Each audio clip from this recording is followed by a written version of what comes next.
In this module, we will introduce some of the major sources of interference or noise in the MEG signal and outline the strategies that can be employed to counteract them, including hardware shielding, gradiometers, and software spatial filters.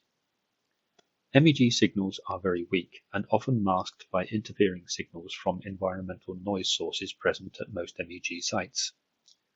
Even more challenging interference is encountered if the subject carries any magnetic material attached to the body, which is sometimes inevitable in clinical settings, for example due to dental work or therapeutic stimulators. Occasional head movements may complicate the situation further. Therefore, these various artifacts are likely to interfere in the data analysis and conclusions if their contribution in MEG signals is not understood and reduced as efficiently as possible. During the course of this presentation, we shall provide insight into what is magnetic interference, what are common artifacts in MEG measurements, what are the different types of shielding used in MEG systems, how are gradiometers used for interference suppression, what is signal space projection, SSP, and what is signal space separation, SSS. The first interference suppression methods are those implemented with hardware shielding. These include passive shielding via a magnetically shielded room, or MSR, active shielding of the MSR, both external and internal, and the use of gradiometric pickup coils. The largest amplitude ambient magnetic fields usually come from traffic outside of the building, elevators, and MRI magnets operated close to MEG. Even doors made of magnetic material are potential sources of magnetic interference inside of the building. Our first defense against these sources is the magnetically shielded room, or MSR. The purpose of the MSR is to reduce the interfering ambient magnetic and radio frequency fields to zero, so that the sensors only detect signals from within the helmet. In reality, this is not possible, but the MSR can reduce the interference by several orders of magnitude, making the measurement of neuromagnetic fields a practical proposition. The picture on the left shows an example of a commercial 3-layer MSR. The illustration on the right shows the main principle of passive magnetic shielding. That is, the MSR walls provide a path for magnetic field lines around the room. The MSR is constructed using layers of both highly conductive metal, usually aluminium or copper, and metal with high permeability. For example, mu metal, which is a nickel-iron alloy. This passive shielding greatly reduces the impact of environmental noise, particularly in the lower frequencies.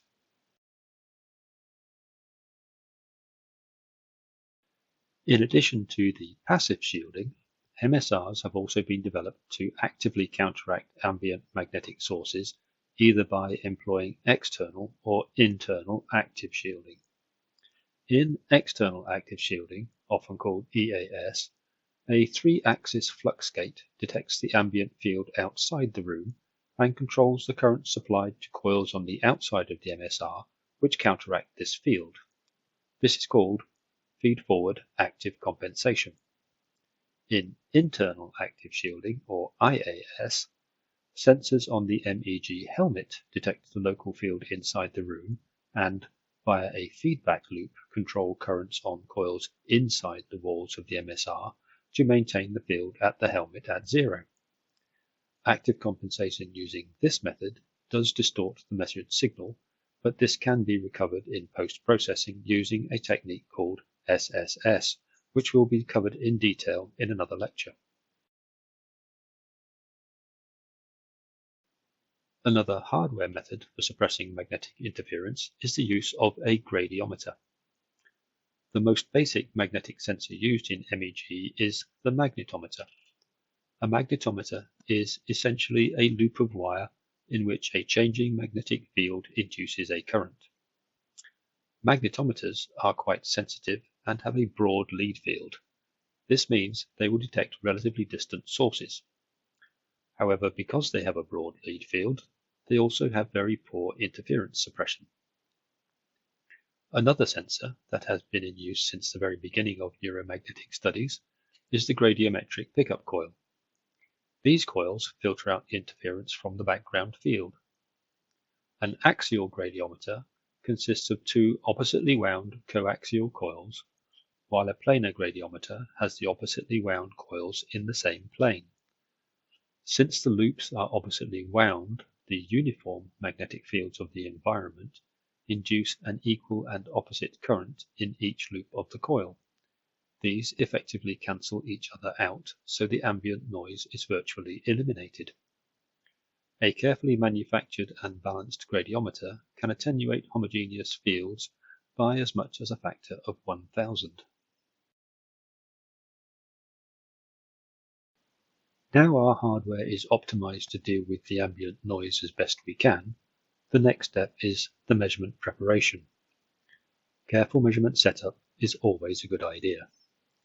The best way to avoid artifacts due to known interference sources would be to remove or eliminate such sources when possible before the measurement is made. Practical examples are removal of any magnetized pieces such as hairpins and jewelry. Ask subjects to remove makeup, particularly eye makeup, which can generate very large artifacts when the subject blinks.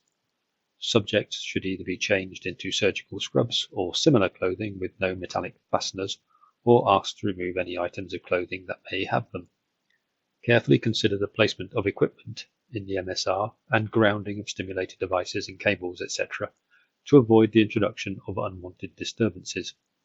It is always worth performing a short measurement with the subject in the helmet prior to digitizing them to see what, if any, artifacts are present after your preparations. In spite of our best efforts, there will always be some artifacts in the MEG data. This illustration shows some common artifacts in MEG recordings of spontaneous brain activity with a planar gradiometer. Blinking and vertical eye movements produce signals of about equal size. The electrooculogram should be used to monitor and reject contaminated signals. Muscular artifacts cause problems less frequently. Here, the muscular tension refers to biting the teeth together. Magnetic lung contamination or magnetic material in clothing on or near the chest can cause respiration-related slow shifts. Cardiac artifacts can either be magnetocardiographic signals picked up at a distance, or ballistocardiographic fluctuations caused by the movement of magnetized material at the rhythm of the cardiac cycle. For recognition of both artifacts, simultaneously recorded ECG is essential.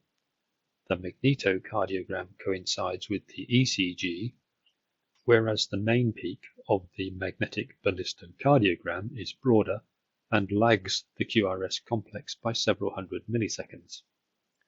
The artifact shown here at the bottom was from a digital watch 70 centimeters from the Dewar. Environmental interference shows typically as large, low-frequency variations in all channels.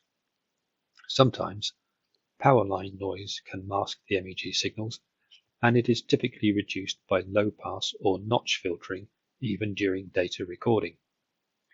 If there is broadband high-amplitude noise on individual MEG channels, it typically indicates issues with the sensor tuning or electronics.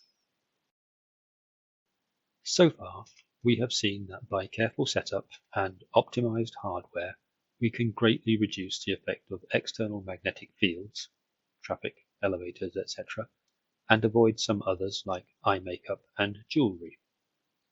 And we have seen that there remain some sources of interference that we cannot tackle with hardware, such as blinks, saccades, cardiac and muscle artifacts, and those non-physiological artifacts like the movement of residual metallic on-body objects, dental work, and stimulators which cannot realistically be removed from the patient.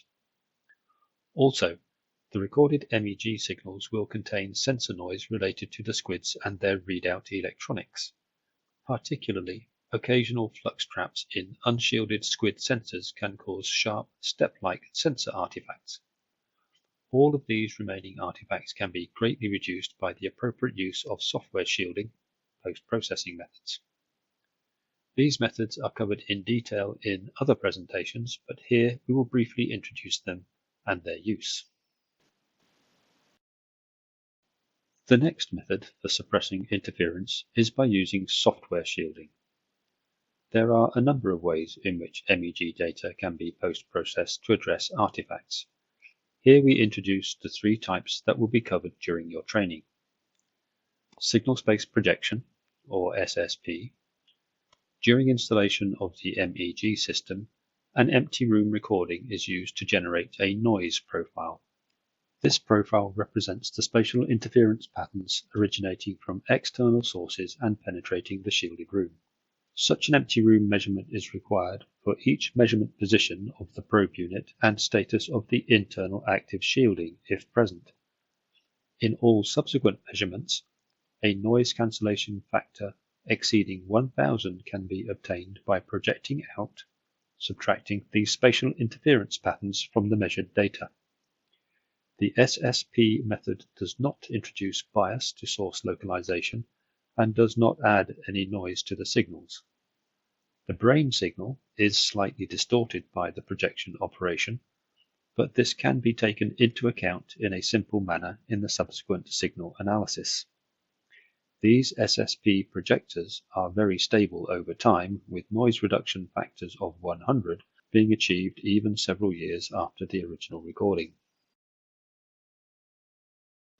The signal space separation, SSS, and its temporal extension, TSSS, are provided in our proprietary software tool MaxFilter. It is named MaxFilter because the signal space separation method is an elegant spatial filtering application based on Maxwell's equations. SSS is functionally equivalent to a three-dimensional spatial filter.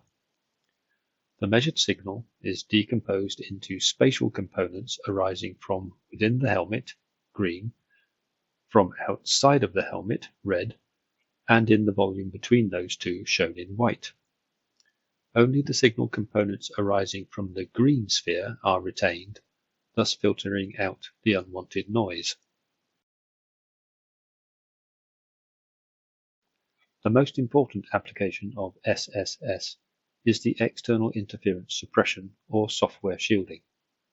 The SSS method also has other important applications, including, but not limited to, the standardization of the head position by the calculation of virtual signals, compensation for head movements and also motion-induced artifacts. SSS must be used if internal active shielding has been used during the recording to correct the distortion of brain signals introduced by the IAS. TSSS is the temporal extension of SSS and can thus be considered a four-dimensional spatial filter, with the fourth dimension being the time domain. TSSS is performed after SSS decomposition. The residual signal, measured signal with both internal and external signals removed, is checked for signals which are temporally correlated with the signal from the internal sphere. Signals which do correlate are clearly artifactual and can also be filtered out of the data. This allows TSSS to remove artifacts from sources which are close to the sensor, even if they are on or in the head. This means robust clinical and research MEG studies can now be performed where previously it would not have been possible. The manuals that come with your MEG system contain important information about using your MEG, including safety warnings. You must familiarize yourself with this material before operating your MEG.